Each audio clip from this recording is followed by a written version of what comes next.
नमस्कार। न्यूज के चौधरी में आप सबका स्वागत है। मैं वीरेंद्र चौधरी एक बार फिर से आपके सामने हाजिर हूं एक नए सवाल के साथ।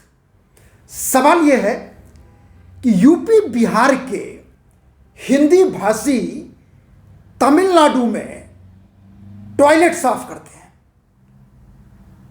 क्या यह यूपी बिहार और हिंदी का अपमान नहीं है? आइए इसी सवाल पर देखते हैं न्यूज के चौधरी। डीएमके के लोकसभा एमपी दयानिधि मारन ने एक ऐसा बयान दिया जिसने पूरे देश में, बिहार में, उत्तर प्रदेश में एक नया विवाद खड़ा कर दिया।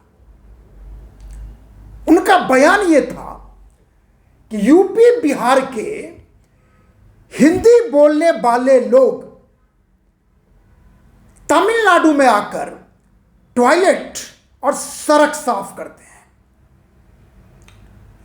आगे भी उन्होंने कुछ कहा है, वे सिर्फ हिंदी सीखते हैं बिहार और यूपी के लोग, उन्हें अंग्रेजी बोलनी नहीं आती। जो अंग्रेजी सीखते हैं वे आईटी कंपनियों में अच्छी नौकरी करते हैं, लेकिन सबसे अपमानजनक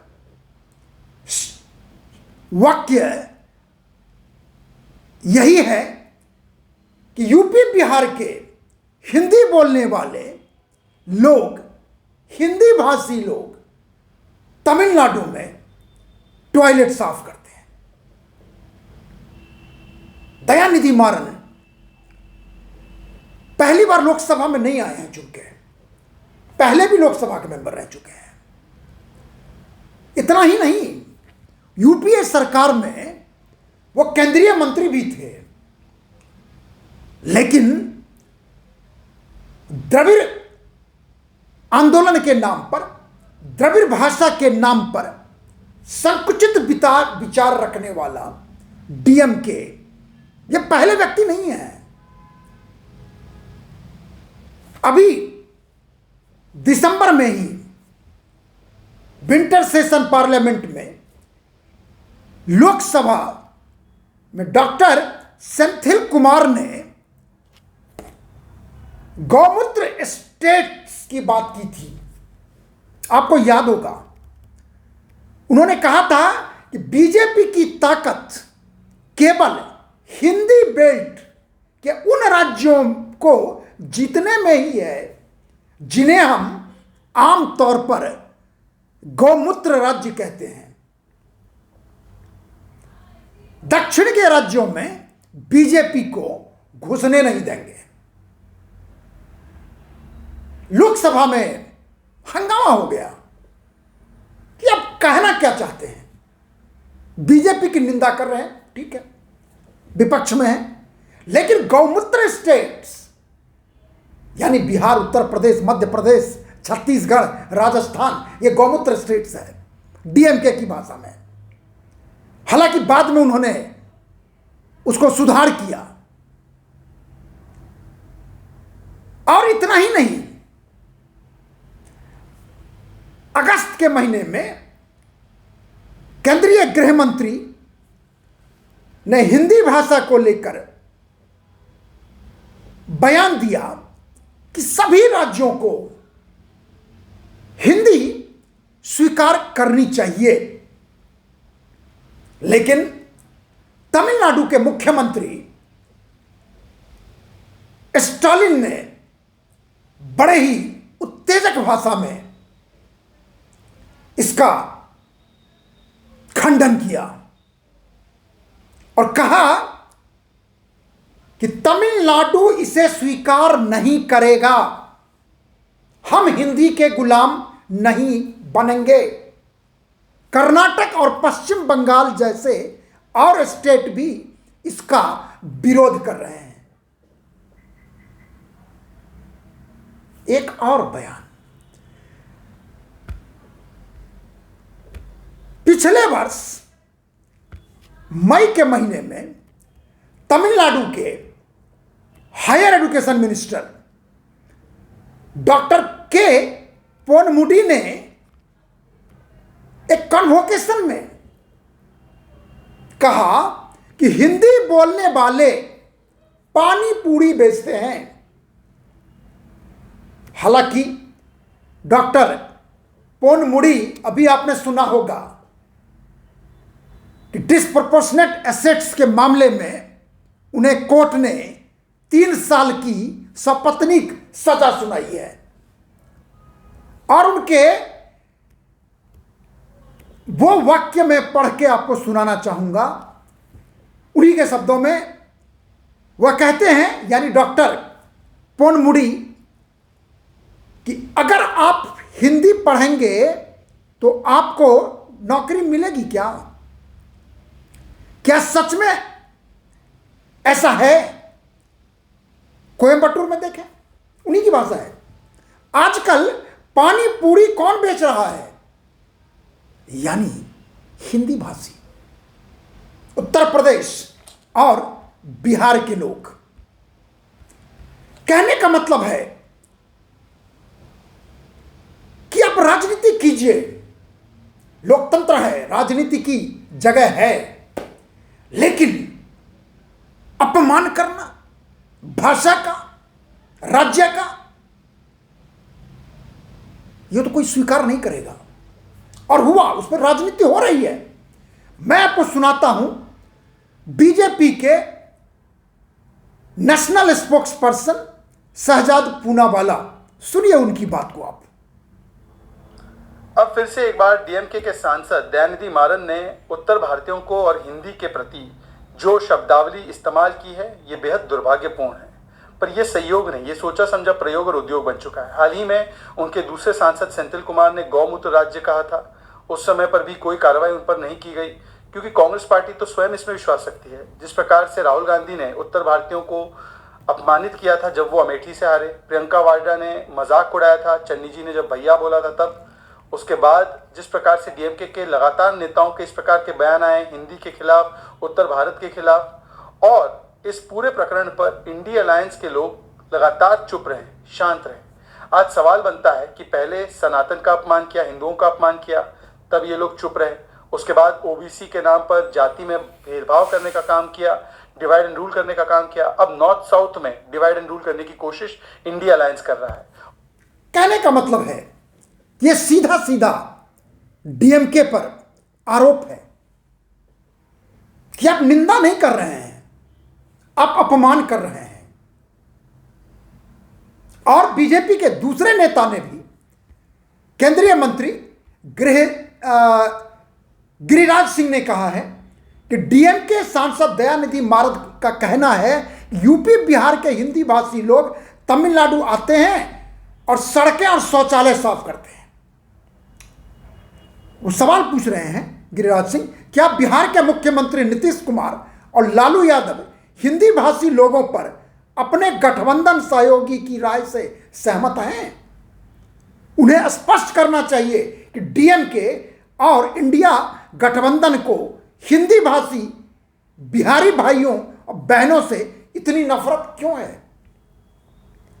इतना ही नहीं, गृह राज्य मंत्री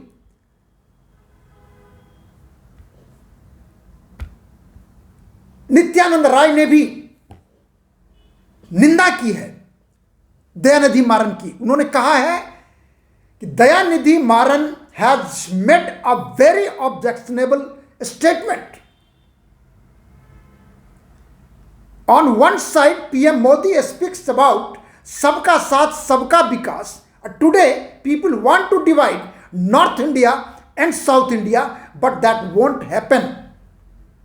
अब वो भी सवाल पूछ रहे हैं कि in the Bihar parties who are part of India alliance must condemn this. हालांकि बिहार के deputy chief minister Tejashwi Yadav ने रिएक्ट किया है, लेकिन थोड़ा गार्डेड है उनका, क्योंकि उनका इंडिया अलायंस का वो पार्टनर है। फिर भी उन्होंने कहा है कि if any leader of that party has said something about the people of UP and Bihar then it is condemnable. मेरे कहने का मतलब है कि यदि आज भाजपा ने कुछ इस तरह के विवादित बयान किसी पार्टी पर दिया होता, किसी क्षेत्र के लोगों पर दिया होता, तो क्या ऐसा ही रिएक्शन होता? क्या आंदोलन नहीं हो जाता? प्रोटेस्ट नहीं होता? तो मेरे कहने का मतलब है कि सच ये है कि तमिलनाडु में डीएमके द्रविड़ आंदोलन के नाम पर, द्रविड़ भाषा के नाम पर, द्रविड़ भाषा सिर्फ डीएमके की नहीं है, सुब्रमण्यम भारती ही सिर्फ डीएमके के नहीं है, वो हमारे भी हैं।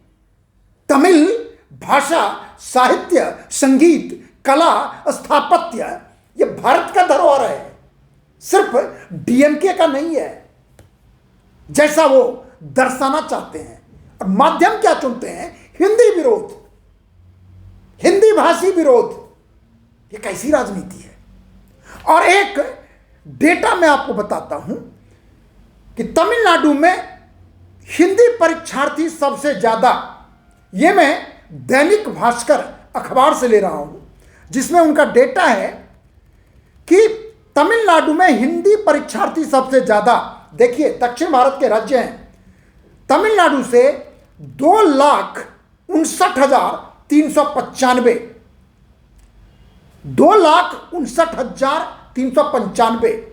आंध्र प्रदेश और तेलंगाना से 1,61,247, कर्नाटक से 28,187 और केरल से 13,836।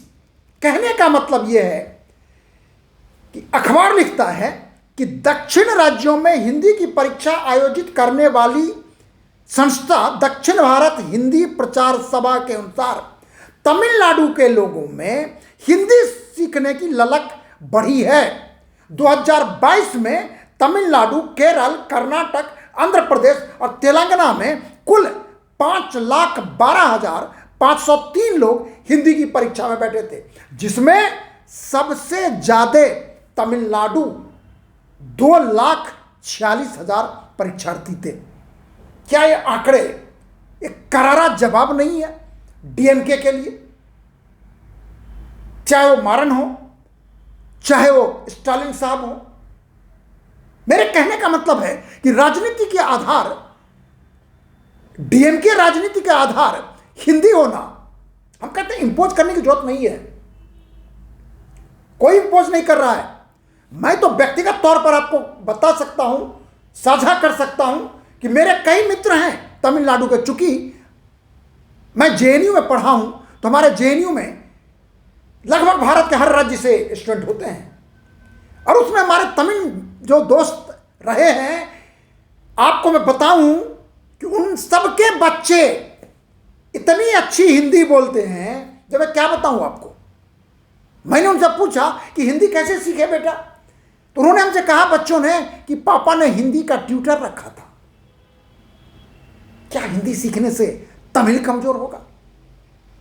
और स्वयं दयानिधि मारन जैसी हमारी सूचना है, माफ करिएगा यदि मैं गलत कह रहा हूं, तो यूपीए सरकार में कहते हैं कि करुणानिधि जी और केंद्र सरकार यूपीए में मंत्रियों के बीच द्विभाषीय का काम दयानिधि मारन करते थे। यानी दयानिधि मारन के बारे में भले ऑफिशियल क्या है हमें नहीं पता, वो नहीं बोलते हैं, लेकिन वो हिंदी जानते हैं।